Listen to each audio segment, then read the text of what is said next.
నూతన భక్తిగా ఈనాడు మన చక్కటి మొదటి పట్టణాన్ని ఉన్నాం. ఈ మొదటి పట్టణంలో భగవంతుడు మొదటి వ్యక్తి నరుడిని ప్రశ్నిస్తూ ఉన్నాడు. ఏమని అంటే, పోయి నీవు ఎక్కడ, పోయి నీవు ఎక్కడ? అదే మనం అడిగితే నీకు ఇంకా, నేనాడంటే నీకు, నేను మిల్క్ షాపులో ఉంటే నీకు, నేను షాపింగ్ చేస్తే నీకు, నేను అబద్ధాలాడితే నీకు, నేను షార్ట్ మాటలు చేస్తే నీకు, నేను అవినీతిపరుడుగా ఉంటే నీకు. ఈ ప్రశ్నలో ఆయన ఉండవలసిన దగ్గర లేడు కాబట్టి నువ్వెక్కడా అని అన్నాడు. భగవంతుడు మనల్ని కూడా అడుగుతూ ఉంటాడు. మనం ఉండవలసిన దగ్గర లేనప్పుడు, మనం చేయవలసింది చేయనప్పుడు, మనం మనలుగా భగవంతుడు సృజించి తన రూపంలో తన శ్వాసను, తన జీవాన్ని వదిలినప్పుడు నువ్వెక్కడ? నేను నిన్ను ఉన్నతంగా చూడాలనుకున్నాను, పవిత్రంగా చూడాలనుకున్నాను, శాశ్వత జీవిగా చూడాలనుకున్నాను, ఆనందంగా చూడాలనుకున్నాను, అంతరాన్ని ఎక్కించాలనుకున్నాను, బాధ, శ్రమ, కష్టం, వ్యాధి, మరణం లేకుండా ఉండాలనుకున్నాను. కానీ నువ్వేం చేసావయ్యా? నువ్వెక్కడున్నా? చెట్టు చాటున ఉన్నాను. ప్రియ దేవుని బిడ్డలారా, నీవు అధపాతాళానికి పోయినా అక్కడ నేనున్నాను, నీవు ఆకాశ మండలానికి పోయినా అక్కడ నేనున్నాను, నీవు ఎక్కడ దాక్కోవాలనుకున్నా అక్కడ నేనున్నాను కదా. మరి అలాంటి నన్ను దాటి చాటు మాటగా ఉండాలి ఎలా అనుకుంటున్నా? ప్రియ దేవుని బిడ్డలారా, పాపం చేసినటువంటి మనిషి దాక్కుంటాడు, తన పాపం వెనుక దాక్కోవాలనుకుంటాడు, తన అన్యాయం వెనుక దాక్కోవాలనుకుంటాడు, తన అక్రమాల వెనుక దాక్కోవాలనుకుంటాడు. కానీ దాగగలడా? దాగలేడు. నీవు రహస్యముగా చేయాలి అనుకున్నటువంటిది నీ ఇంటి పైకెక్కి 10 మంది వినేలా కేకులు పెట్టి చెప్తాడు అని వాక్యం చెప్తున్నది. ఇది ఎందుకు భగవంతుడు చెప్తూ ఉన్నాడని ఈరోజు మనకి అంటే, భగవంతుడు సృష్టినంతా కూడా సంతోషంగా, ఆనందంగా ప్రభుని కృపలో చూడాలి అనుకున్నాడు. జీవమునిచ్చేటువంటి చెట్టు దగ్గర ఉండమన్నాడు. కానీ ఈ నరుడు ఏం చేసుకున్నాడు అంటే, జీవం కన్నా మరణాన్ని కోరుకున్నాడు, ఆనందం కన్నా బాధను కోరుకున్నాడు. మరి ఈ బాధామయ జీవితంలో నుండి భగవంతుడు నరుని నుండే నరుని కాపాడాలి అనుకున్నాడు. అందుకనే ఆది కాండంలో చూస్తాం, ఏమతోటి ఏ స్త్రీ ద్వారా లోకానికి శాపం వచ్చింది. సర్పం పిశాచి శోధన ద్వారా లోకంలోనికి పాపం వచ్చింది. మరి ఆ స్త్రీయే నీ తలను నరకగలుగుతుంది అని వింటున్నాను ప్రతి వాక్యం. ప్రియ దేవుని బిడ్డలారా, మరి మొదటి ఏమన్నా చెట్టు దగ్గర చెట్టు మీద ఉన్నటువంటి ఫలాన్ని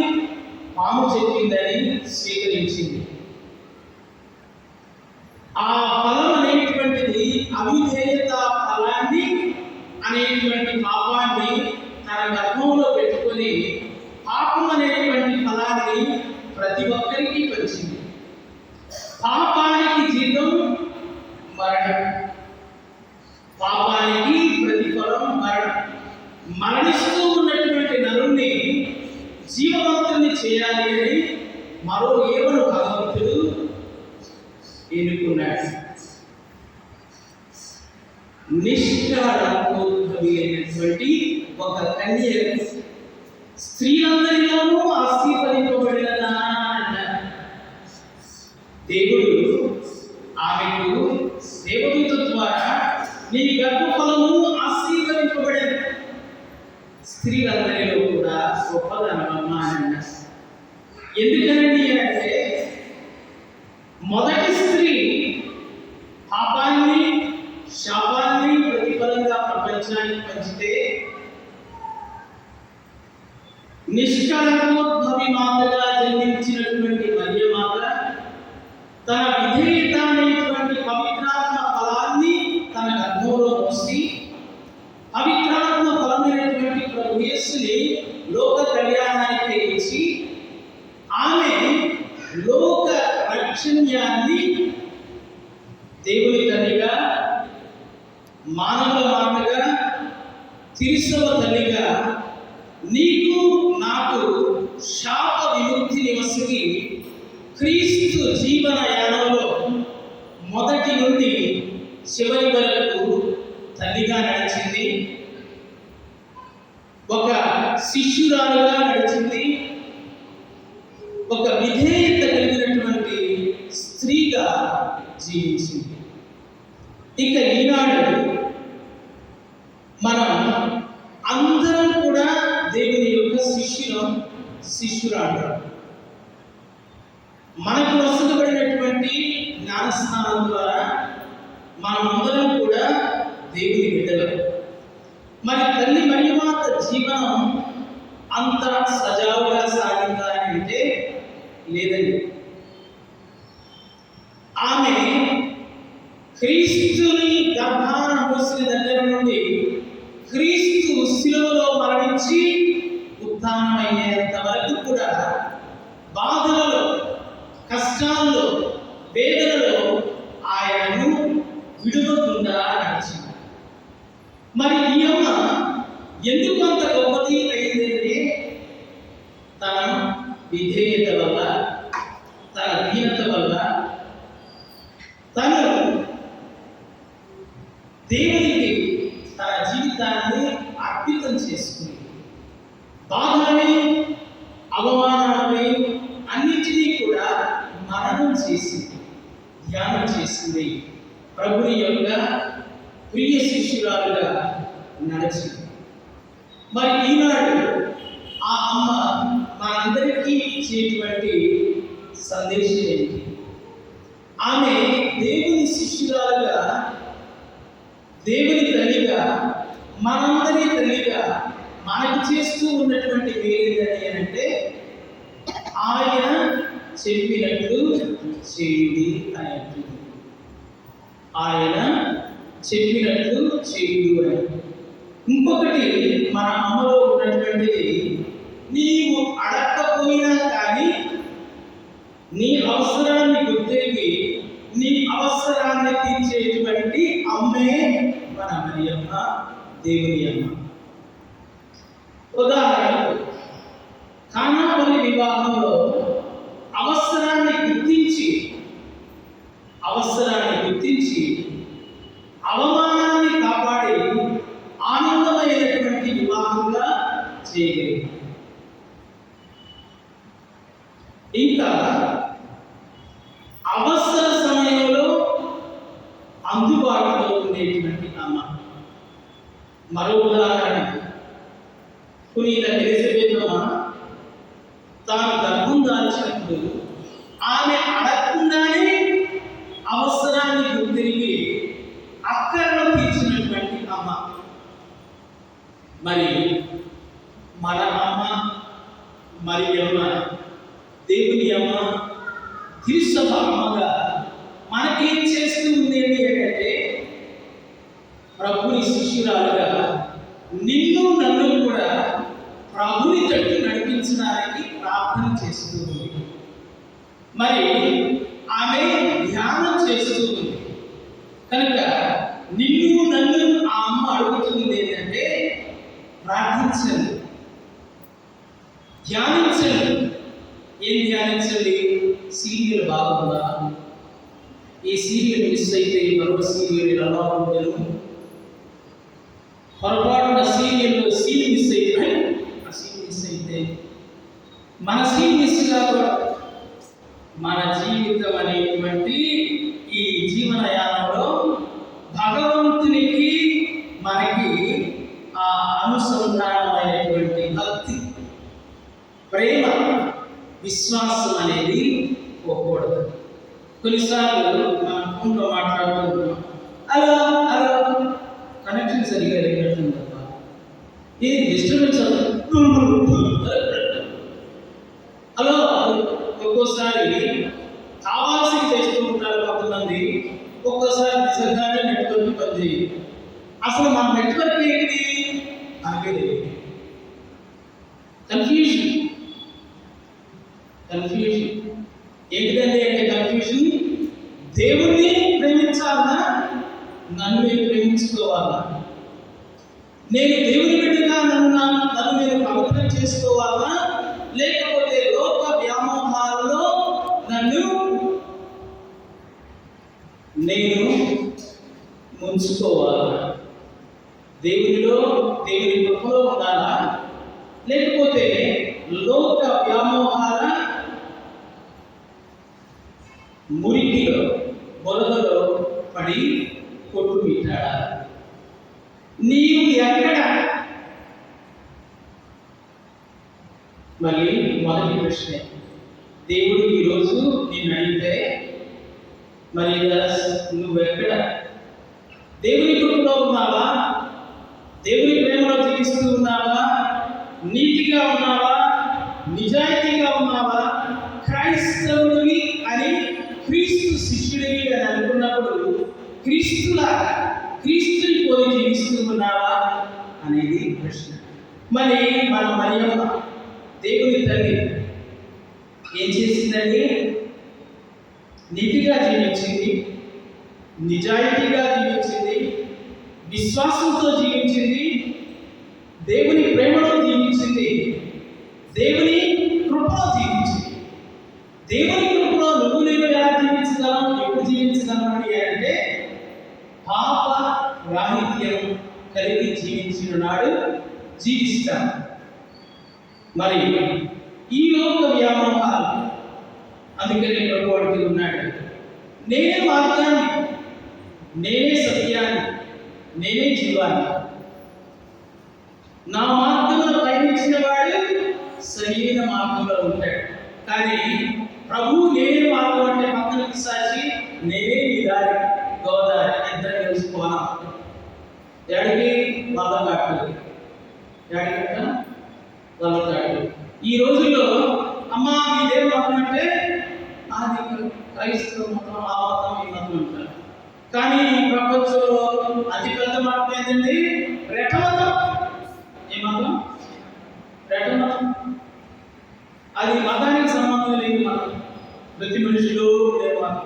ఒక్కోసారి పొట్టముక్కలా కాదు, మీన పైకి వేసేటువంటి మతం. ఒక్కోసారి భగవంతుడు మనకు చెప్తాడు, నువ్వు వినయంతో జీవించు, ప్రేమిస్తూ జీవించు అని. కానీ కొన్నిసార్లు మనలో ఉన్నటువంటి అహం అనేటువంటిది భర్త భార్య చెప్పినప్పుడు నువ్వు నాకు చెప్పేది అలాంటి నైతిగా చూస్తారు. మరి మీరు చూస్తారా లేదా కానీ కొంతమంది చూస్తుంటారు. అదే అమ్మగారు జీవితంలో పెద్దమ్మ గారు, చిన్నమ్మ గారికి చెప్పారు, అమ్మగారు అంటే ఏ అమ్మ నేనేం చేయాలి, అమ్మగారు నువ్వు చేయకూడదు. మరి గారు అడగారు, దేవుడు చెప్పినప్పుడు ఈ ప్రపంచంలో ఎంతో మంది ఆత్మలు ఉన్నారు కదమ్మా, వాళ్ళ దగ్గరికి పోకుండా నా దగ్గరికి వచ్చావు అని అనగా, అందుకనే స్త్రీలందరిలోనూ ఆశీర్వదింపబడిన దానమ్మ. మరి మనం భగవంతుని ఆశీర్వాదాన్ని ఎప్పుడు ఎలా పొందగలుగుతాం? వినయంతో పొందగలుగుతాం, దీనత్వంతో పొందగలుగుతాం, ప్రార్థనతో పొందగలుగుతాం, సీమోను కనబడి చెప్తాడు, అమ్మా నీ పక్కలో ఒక బాగు నీ హృదయంలో దూసుకొని పోయింది. వాము అదే బాగు బాధల బాగు. యేసయ్య సిలువలో మృతి చెందుతూ సిలువ యాత్రలో తల్లి ప్రయాణం చేస్తూ ఉన్నప్పుడు ఒక కన్న తల్లి ఎంతటి బాధను అనుభవించుకుంటుందండి. అవమానకరమైనటువంటి సిలువ మ్రాను ఎత్తుకొని సిలువ యాత్రలో ప్రయాణించినట్టు శిష్యులు దాక్కుని ప్రయాణం చేశారు. శిష్యులు జనాలు కనబడితే తప్పుతారేమోనని, ఇంకా పేతురు గారు అయితే ఆయన, అయ్యా నువ్వు ఆ శిష్యుల్లో ఒకటిపోయినా అంటే నేను కాదు, ఒక ఆడమ్మని అడిగి అయ్యా నువ్వేనా అంటే రెండోసారి, మరి నువ్వు చూసానా ఈరోజు ఏం చేసింది, కోడి ఉంటే నీవు నన్ను ఎదుగుదని బొంగుతావు. బొంకే శిష్యులు మనం బొంగుతూ ఉన్నామా? తల్లి మరి మాత బొంకలేదండి, దాక్కోలేదు, తల్లిగా నిలబడింది. యేసు శ్రమంలో నిలబడింది, ఆయన అద్భుతాలు చేసినప్పుడు నిలబడింది, ఆయన అన్నం పెట్టినప్పుడు నిలబడింది, ఆయన చచ్చిన వాడిని లేపినప్పుడు నిలబడింది, ఆయన నిరాశ నిష్ఫలాల్లో అచేతనంగా ఉన్నటువంటి వారికి స్వస్థత ఇచ్చినప్పుడు నిలబడింది, గుడ్డివాడికి దృష్టిదానం చేసినప్పుడు నిలబడింది, పాపంతో రాళ్ళు వేయమని మీలో ఎవరి దగ్గరైతే పాపం లేదో మీరు రాయి ఏమన్నప్పుడు నిలబడింది. మరి మనం నిలబడగలమా? కొన్నిసార్లు ఇక ఏం పడగలమా, వెనకే ఉండేది పోయేవాడి తగ్గుతుంది, ఏ పద్ధతి సరే నీకేం పడలేదమ్మా, నీ వెనకే ఉంటాడు, కళ్ళు తినేది ఆ పువ్వుడంటే సైతాన్ని కూడా తెలియజేసింది, ఏం పర్లేదమ్మా నువ్వు పాపం చేయి, నీ వెనకనే ఉన్నా, నిన్నే తల్లే దేవుడు. దేవుడి బిడ్డలారా, మన మరియమ్మ ఎంతటి గొప్పదండి అంటే జీవాన్ని, రక్షణను, మనందరికీ మోక్ష భాగ్యాన్ని తన ద్వారా కుమారుని ద్వారా వసిగినటువంటి మహాతల్లి. కనుక ఈనాడు మనమందరం కూడా అమ్మ నీకు స్త్రీలందరిలో ధన్యురాలు, ఎందుకంటే నీవు దేవుని, ఆమె సామాన్యమైనటువంటి స్త్రీ అనేది, ఆమె ఆకాశం నుండి తప్పిపోయి ఒక మెరుపు తీగలాగా ఊడిపడాలి, ఆమె ఒక మెరుపు తీగలాగా ఊడిపడాలి, నీలాగా నాలాగా సామాన్యమైనటువంటి స్త్రీ. ఇద్దరు స్త్రీలు మాత్రమే జన్మ పాపం లేకుండా, కళంకం లేకుండా ఈ లోకంలో ఉంటారు. ఎవరండి అంటే పాపంలోకి మనల్ని లాగిన ఏవమ్మా, పాపాన్ని తీసి మోక్షాన్ని ఇచ్చినటువంటి మన మరియమ్మ. ఇద్దరు మగవాడు, మొదటి మగ ఆయన రక్షణ ఇచ్చినటువంటి క్రీస్తు, మొదటి ఆయన పాపం ఎలాంటిది లేకుండా పుట్టాడు. క్రీస్తు దైవ కుమారుడిగా పాపపు లోకంలో పుట్టి పాపానికి అతీతంగా పవిత్రంగా దేవుని కుమారుడిగా తన రక్త ప్రోక్షణతోటి రక్షణ్యాన్ని ప్రసాదించాడు. కనుక ఒకటే చెట్టు పాపాల ఫలాన్ని, అవిధేయత ఫలాన్ని తిన్నటువంటి చెట్టు, మరో చెట్టు సిలువ జీవ ఫలాన్ని పొందినటువంటి, విధేయత ఫలాన్ని పొందినటువంటి. అవిధేయత మరణాన్ని ఇస్తే దేవుని యొక్క విధేయత, దైవ కుమారుని విధేయత నిన్ను నన్ను దేవుని చిత్తానికి విధేయుడిని చెప్తుంది. నీ చిత్తము నెరవేరుగాక అని ప్రార్థించింది, కానీ నా చిత్తమే నెరవేరాలి అని ఆమె ప్రార్థించాలి. కొన్నిసార్లు మనం అంతే భగవంతుని బలవంత పెడతాము, నాకు 5 లక్షలు రావాలి అంటే, నాకు 5 లక్షలు అయితే నీకు ఏదో కనిపిస్తా ఇచ్చాయంటే దేవుడా అంత భక్తితో ఇస్తున్నా, చూడు ఇదిగో పైకి చేసిన ఎన్ని విని కింద పడ్డాయన్నీ నాయి. ఏసి మరీ తీసుకునేటప్పుడు దేవుడు ఇచ్చి మర్చిపోతాడు. దేవుడి కృప మనకి ఇచ్చి మర్చిపోతాడు. మనం తీసుకొని ఏదో చెప్తారు కదండి, తిన్నంటి వాసాలు లెక్క పెట్టడం. మన విశ్వాస జీవితంలో కూడా అదే చేస్తూ ఉంటారు. విశ్వాస జీవితంలో కూడా ఇంకోటి కూడా చెప్తారు, నా తటకి సమర్పించుకుందాం.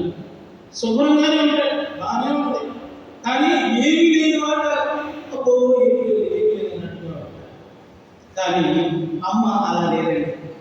అమ్మ పరిపూర్ణంగా, పరిశుభ్రంగా, పవిత్రంగా, మంచిగా, ఆమె త్యాగపూరితంగా, వినయంతో, ప్రేమతోటి, విశ్వాసంతో మనల్ని దేవుని దగ్గరకు నడిపిస్తూ ఆయన చెప్పినట్లు చేయండి అన్నాడు.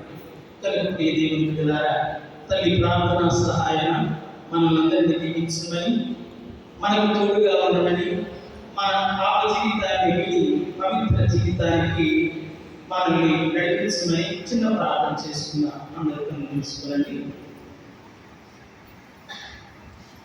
కృపాశక్తి సంపూర్ణుడా మా ప్రియపరులకు తండ్రి, మమ్మల్ని మిక్కులుగా ప్రేమిస్తున్న మా ప్రియ యేసయ్య, నీకే వందనం, నీకే స్తుతి, నీకే ఆరాధన. ఈ రాత్రి కాలంలో మీ తల్లి తిరుసవతమైనటువంటి మాతను ధ్యానం చేసుకుంటూ ఉన్న ఆమె యొక్క విశ్వాసాన్ని, నమ్మికను, ప్రేమను స్మరిస్తూ ఉన్నా. మేము కూడా విశ్వాసతో ప్రార్థనా జీవితాన్ని జీవిస్తూ, విశ్వాసంతో జీవిస్తూ, నమ్మకంతో జీవిస్తూ మా జీవితాన్ని ధన్యం చేసుకోవాలి అనుకుంటూ ఉన్నా. మా ఈ జీవన తీర్థయాత్రలో పలుమార్లు మేము లోక వ్యామోహాల కంటే మొగ్గు చుట్టూ ఉంటాం, సాధారణ మాటే వింటూ ఉంటాం. కానీ పవిత్రమైనటువంటి ఈ పరిశుద్ధాత్మ వాక్యాన్ని వింటూ, వాక్యామృతంతో మా జీవితాన్ని చిత్తార్థం చేసుకునే అదృష్టాన్ని అనుగ్రహించండి. నీవు నమ్మదగినటువంటి దేవుడు, నీవు పవిత్రుడు, నీవు మహోన్నతుడు, దయా కనికరము కలవాడు. అయ్యా, పశ్చాత్తాప హృదయంతో మేము ఈ సన్నిధానానికి వస్తూ ఉన్నా. మా పాపాలను మన్నించండి, మా కల్మషాలను తీసివేయండి. ఎర్రని సింధూరంలాగా ఉన్నటువంటి మా హృదయాన్ని తెల్లగా మార్చండి. మేము నీ బిడ్డలు, నీతో జీవించాలి అనుకునేటువంటి వాడు, నీలో మా జీవితాన్ని చరితార్థం చేసుకోవాలి అనుకుంటున్నా. మా తల్లిదారులు మన్నించి, తల్లి మరియమాత ప్రార్థన సహాయాన్ని మమ్మల్ని పవిత్రపరిచి, మా కుటుంబాలకు శాంతిని, సమాధానాన్ని, ఆయురారోగ్యాలను అనుగ్రహించమని మా క్రీస్తు ద్వారా మేము ప్రతి మానవుడు తండ్రి.